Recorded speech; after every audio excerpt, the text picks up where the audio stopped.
خۆشحاڵیەوە لە ئەم ساڵدا شانۆیی شەقام لە شار و شارۆچکە جیاوازەکانی کوردستان زیای کردووە.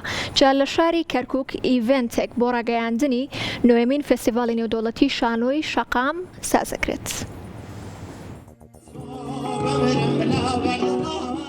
کۆبوونەوەی هونەرمەندانی شاری کەرکووکە بە نمایشی شانۆیی و هەڵپەڕکێ و چەندین چالاکی هونەری جۆرا و جۆر ئەنجامدانی نوێمین فستیڤاڵی شانۆی شەقامیان لە پارێزگای کەرکووک ڕاگەیاند.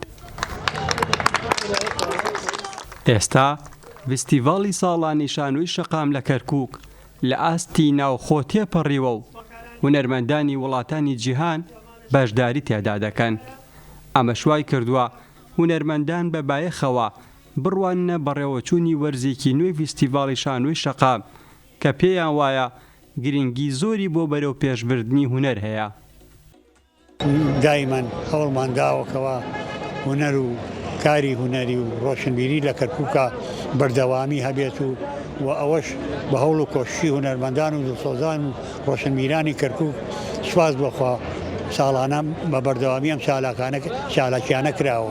شانۆ لە ناو کۆمەلگاوە دروست بوو، لە ناو خەڵکەوە دروست بوو.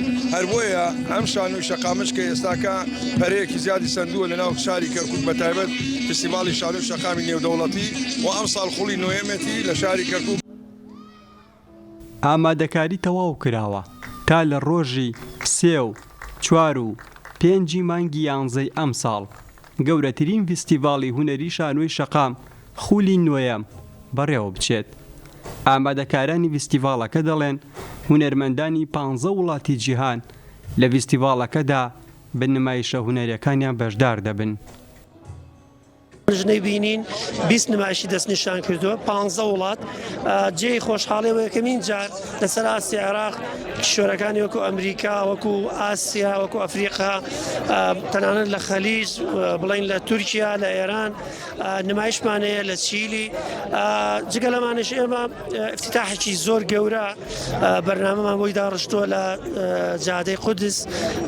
ئەم ساڵ جیاواز ساڵی پارێمە بە ئەسپ و کۆمەڵەشت بەڵام ساڵ جیاوازێکی گەورە بینین لە ئێمە بەپەرۆشترن بۆی ئەم خولەی فستیڤاڵ بەبێ ئاستەنگی بەڕێوە بچێت بە سپاسیەکێتی نیشتیمانی کوردستانەکەین کە هەمیشە پشتیوان و هاوکاری سەرەکی ئێمەیە و ئایانەوێت کە ئەم فستیڤاڵە جانەی شار هەمیشە بەردەوامی پێ بدرێت بۆ ئەوەش لەم خولەی فستیڤاڵشدا هاوکارێکی سەرەکی ئێمن بە بەشداری وڵاتانی جیهان و کۆمەڵی گروپ و تیپی ناوخۆی کوردستان لە سەرەتای مانگی 11 فستیڤاڵە بەڕێوەچێت.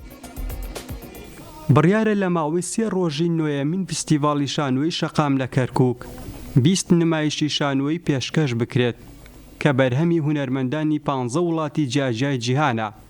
جگە لەوەش 3 ئۆرکشۆپ و 2 کۆنسێرت لە خۆ دەگرێت. لەگەڵ ئەوانەش پانێڵی ڕەخنەیی و توێژینەوەی هونەرێشی تێدا دەبێت.